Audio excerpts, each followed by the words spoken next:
Welcome to Mechanical Advantage Garage. I'm Kerry, and today we're going to learn about Pontiac cooling systems. In order to keep this thing cool on Power Tour, since we're going through the Southland in June, I'm going to have to do some stuff to make it run a little bit better and improve the cooling efficiency. So let's talk a little bit about Pontiac water pumps, because that's usually the culprit when these 400s and 389s and 455s don't cool. So what I have here is a spare water pump for my 67 GTO. This is an 8-bolt water pump. I mean, so called because of the 1, 2, 3, 4, 5, 6, 7, 8 bolts that hold it in place. They use these from 57 to about 1968, 389s, 326s, 428s, 400s, those engines. And they're a little bit finicky because Pontiacs, they have this mid plate that runs in the back between the timing chest and the water pump, and clearance between these vanes is crucial. Now there's a couple of types of water pumps. There's an 11 bolt that came later. It's late 68 all the way through the end of the 400 455 line. But there's basically three kinds of water pumps you can buy. There's the stock cast impeller type, which is what I have in my hand here. There's a brand new pressed impeller type that has sort of like a flex fan sort of arrangement, and those they tend to flatten out when under high pressure, so a lot of people recommend against them, although I've known people who've run them for years and they've been fine. And then there's the third kind, which is right here, and this is my brand new flow cooler 8-bolt water pump with the CNC'd impeller. Now, why spacing is crucial is you have these two mid plates, right? They're basically how the coolant flow gets directed through the engine block, and they sit on top like this. And I don't know if you can see in here, but there's an awful lot of clearance. These things are supposed to run about 0.05 thousandths of an inch clearance, and this one has actually a lot of clearance in it. Also, when you buy a remanufactured one, the original factory pumps were pressed to, the impeller was pressed to a certain height, but the later ones, they just press them all the way down until it sits in, and it really opens up the water pump clearance for these mid plates. So you have to like bend them into shape to clearance them. Why this is important is if you have too much of a spacing here, you'll get cavitation in the water pump. Cavitation means that the pump will start pumping fluid, but instead of it actually getting directed through where it needs to go, it'll form little whirlpools and put air into your system, or at least it'll separate the air from the water in it. So that's cavitation. So it's hard to get a water pump, a Pontiac to cool once you start having cavitation, which is the problem I think I'm having in my car. I put on a remanufactured pump and I didn't clearance the mid plate when I did it. And if you've noticed in my previous videos, when I drive the car, it doesn't cool at idle. It'll start to creep up very, very slowly. But between 1800 and about 2800 RPM, it'll cool fairly efficiently. But then above 2800 RPM, it starts heating up again all the way up to 220, 230, 240. You know, real hot. Now, Pontiacs run hot anyway. The overheat light doesn't even come on until 240 in these cars, which is dangerous, but not totally dangerous. Oil doesn't begin to break down until 270, and by 300 degrees it's fully broken down. That's when you start to ruin bearings and pistons and rings and all that. But even above 220, you start to warp cylinder heads, you start to pop head gaskets, and that can be all sorts of problems.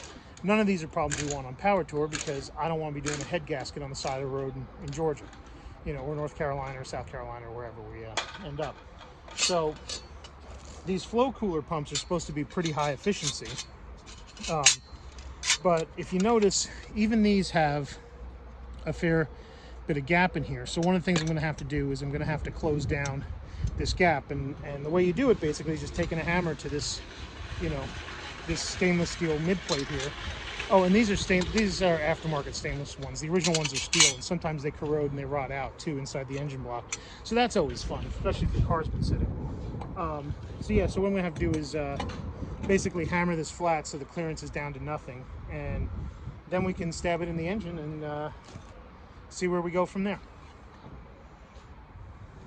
So in order to get the this hole a little closer to fitting the impeller on the water pump, and I don't know if you can see here, there's a little bit of a ridge here that causes it to be convex. It's like right around here. I'm just going to hit it with a hammer. I got an old brake rotor here with a hole in the center, so I'm just going to fit it up here and give it a couple of whacks, see if I can get it in tighter. Just go around the edge, see if I can flatten it out.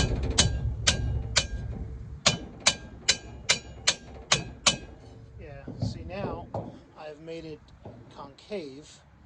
I don't know if you can see that, and let's see if it fits up in the water pump and closes up the... Oh, I hit it too much. Look at that. It is now hitting the impeller. So, gotta go back a little ways here.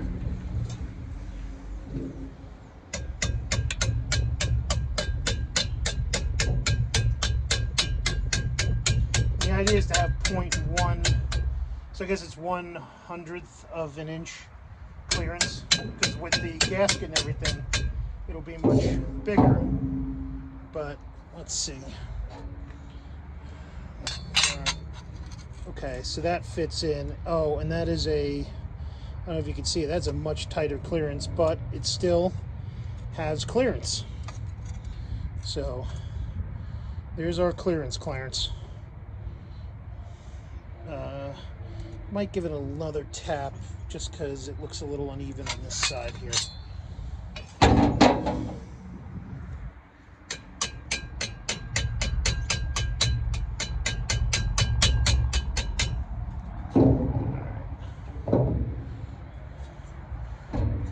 See how that works out here. Oh, and that is...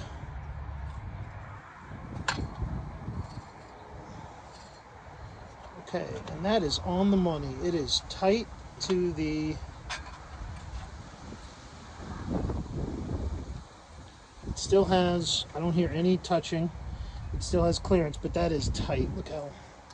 Let's see if you can see that in there.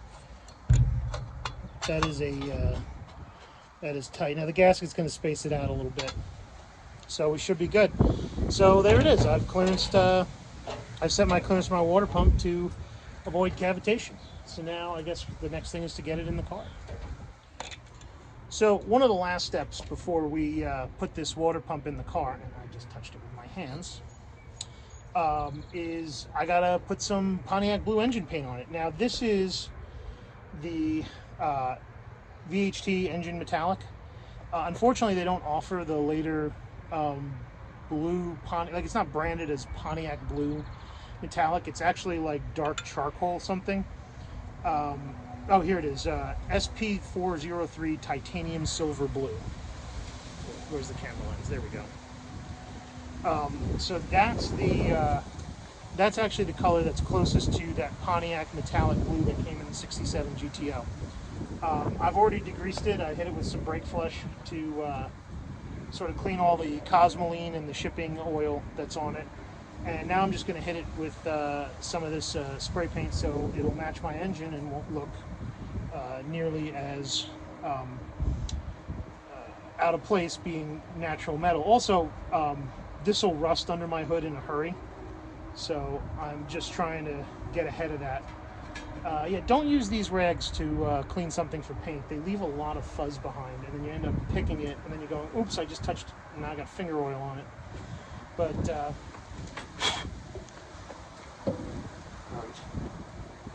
fuzzies, get out of here, fuzzies. Anyway, yeah, so let's get a couple coats of paint on this.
So I'm just going to let this bake in the sun for a little bit, and then we'll put it on the car.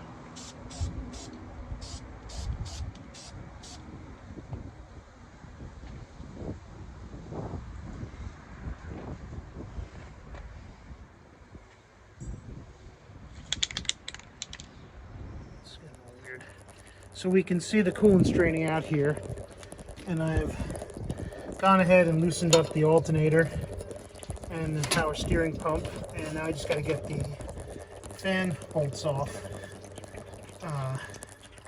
so that we can get the fan off. The fan shroud's already off too, and once that's out I can get to the power steering pump, the water pump, and we can start taking that out. So here you can see we got the fan out of the way, the fan shroud, all the belts are off, and I've started to take some of the bolts out of the water pump. I'm trying to remember the order because they're all different depths, as you can see here. This is the longer one is for the alternator. But yeah, we're moving along. All right, so we have the water pump off here. This is the old Reman water pump, and you can kind of see the problem here.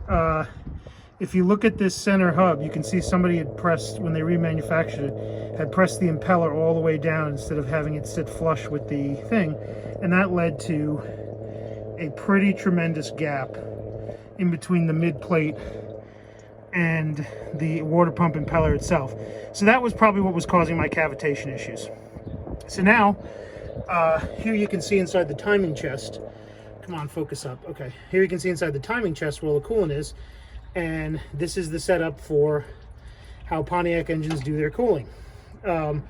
It's pretty neat. I'm just going to clean this out real quick, degunkify it, and we're going to put it all back together. So yeah, let's get it going. Just so you can see how out of spec these things are, there's the gap for the new one, and here's the gap for the old one. The gap on the old one is almost twice as big. You know, this new one is fairly closed down. So hopefully this will help solve our cooling problem and our cavitation problems. Something I want to show you guys about the dangers of buying a reman pump. Now, there's nothing in theory wrong with a remanufactured pump, but this here is my original Pontiac pump that's never been rebuilt. And if you notice here where the impeller is pressed, it's actually sitting slightly, not flush, but concave, as if it's almost not pressed all the way in. Whereas on this one, which is the rebuilt, you can see it's sitting much further in. This is the shaft is sitting proud outside the impeller. That means that when you install this, you have to check this one for clearance, because it's just not going to have the same clearance as this one's going to have. And as proof, here is my original 1967, what do you call it, plate, my pump mid plate setup. And if you put it on this one, you can see there's quite a large gap in the impeller there. Whereas if you put it on the non-rebuilt one, here, let's just put that on here. The gap there is much smaller. You know, let me see if you can get in and see there. Yeah, it's a much smaller gap than on this one. So even though they both use cast impellers, and this one is actually a nicer impeller, it has longer tines here, so this might be a 68 pump rebuilt. There'll still be an 8-bolt. It's just, you know, if you don't close up that gap, it's just not going to work very well. All right, so I've gone through and sort of scraped all the gasket surfaces here, and so you can see, so it's pretty clean. Most of the gasket done came off on the water pump itself, so there wasn't much for me to do, but clean it up as best I could here. I don't see any issues with what's in here. There's a little bit of corrosion because this is an aluminum part that mates with a steel part, but it mates with a steel part with a gasket in between it. So usually the corrosion is minimal. Next is to get the plates assembled in and some RTV sealant or some great stuff on it, and then we can seal it back up. So here I'm just wiping down the gasket surface with some brake clean. I just want to make sure this is a nice clean surface before I go ahead and put the gasket, the right stuff, 1 minute stuff on here, and put a gasket on it, and then we're going to slam it in. So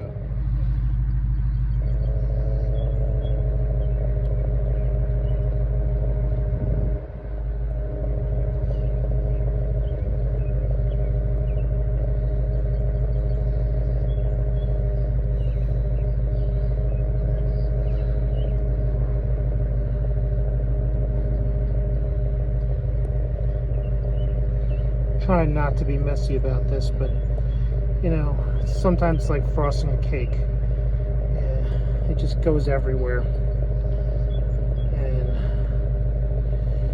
you know, I'm trying to avoid having too much of it. And we can wipe off some of the excess later, some of the squeeze out, once I get the gasket on it.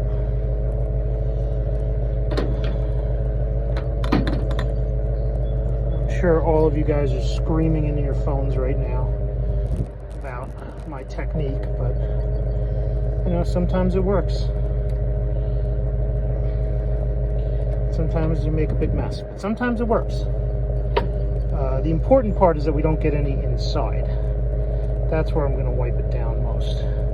This outside, that's just not going to be that big a deal. And squeeze out there, but it's like spots in here that I kind of want to watch out for.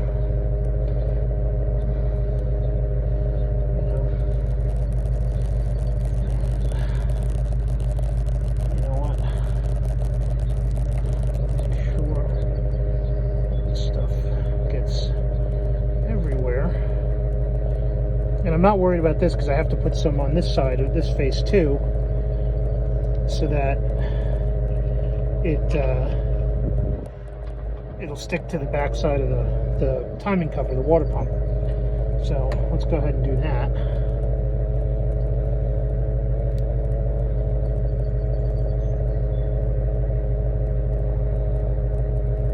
we go. This one I want to adjust a little bit. Look at that. It's just a hair off. There we go. I'm just flattening this down so that we get a nice seal. You know, some people prefer to just do it and get the squeeze out. I'm more of a let's spread it around, make sure it seals nice kind of person. You know, I mean, it'll still squeeze out, but a lot less, and you get a little bit more coverage. I don't know. Yeah, I can hear you screaming into your phones right now. He's doing it all wrong. Look out! He's a menace. Take his tools away. But you know what? If I get it on and it doesn't leak, it worked. If I get it on and it leaks, you guys can all say I told you so in the comments. I don't care. I am humble. I'm not a mechanic. I'm doing the best I can. You know, but yeah. Some people have different techniques for certain things that they find that works. This is what I found worked in the past for me. Makes my fingers all mucky though. And yeah. So now let's get this assembled in. So this goes all the way in. Hopefully I can get the seat. There it goes. Alright. So that's in. And then this plate goes on top.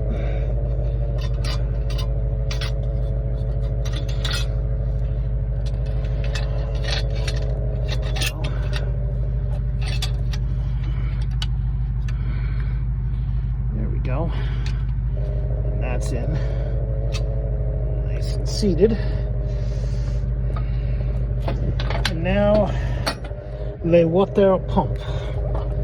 And look how much shinier that is than everything else that's in this engine bay. Oh my god, I'm gonna have to detail this whole engine now. I'm just kidding. I'm not gonna do that. Oh, shoot. All right, putting the phone down for a second. All right, so we're in, and I'm just tightening down these bolts. You know, Austin and Rick are out here taunting me while I try to figure out how to start Raggedy Ann over there. But yeah, I'm just going through, tightening these down, and I'll torque them down later to spec. It's 15 foot-pounds in case anyone's watching. But right now it's just snug for me. And then, you know, and I'm going alternate to make sure that I'm not, you know, ruining something. But hopefully I'll get this all in, and let's get it assembled, and we'll refill it and go for a ride. So the water pump's fully assembled now, torqued down. I have the, you can see the Ram Air Restorations CNC billet pulley, the water pump pulley. It's a smaller pulley, so it actually spins the water pump faster. And the next thing to do is belts for the alternator. Now, because that pulley is shorter, I had to order this 7483 belt. And you can see it in comparison to the old alternator belt. Well, take my word for it, one's shorter than the other. So I'm going to sort of loop this on right now, and then I'm going to get the fan on, and we'll figure it all out. All right, everything is bolted up. New water pump is in. Hopefully it is sealed. The new alternator is in with this new Gates 7483 belt, which is more suited for this pulley. I have it now. It's actually tight.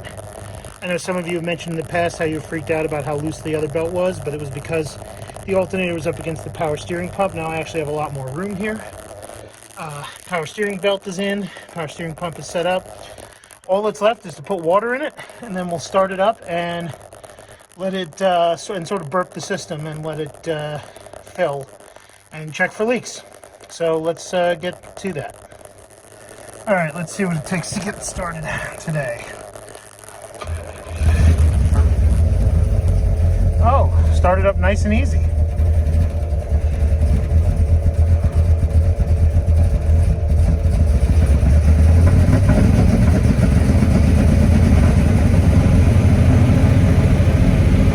Okay.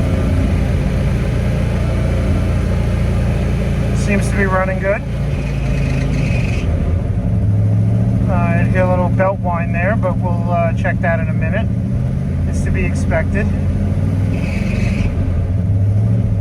Probably from the power steering.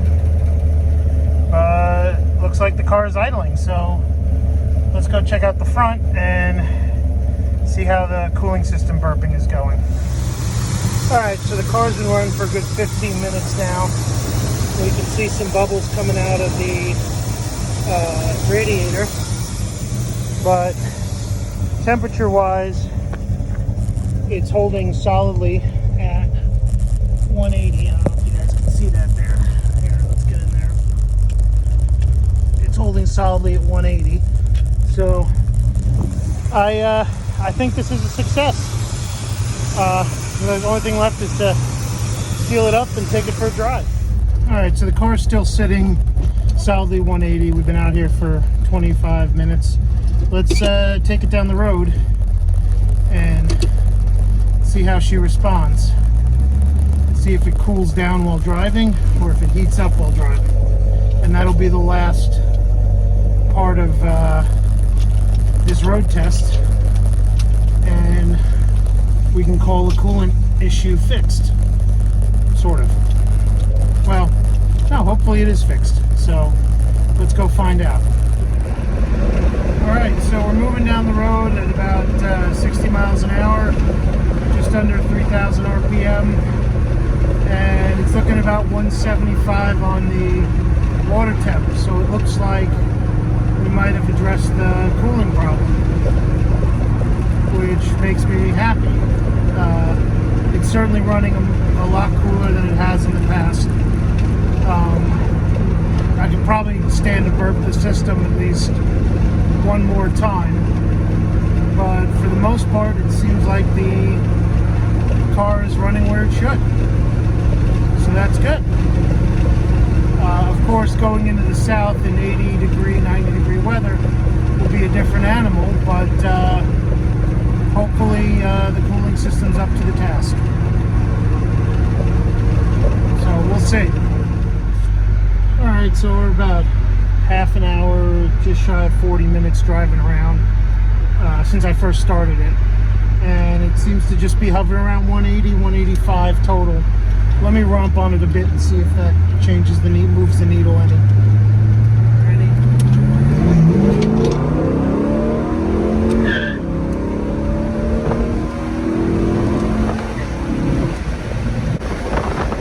Alright, so it's still hovering around 180. It spiked to 190 when I jumped on it for a second, but as soon as we got up to speed, it's cooled right down back to 180. So I think we're doing good. I think this, we're going to have to send it. I'll probably burp it one more time, let it cool down, let all the air work its way out, and then give it another shot. But all the air bubbles, just in case there's any pockets in there. But I think we're good.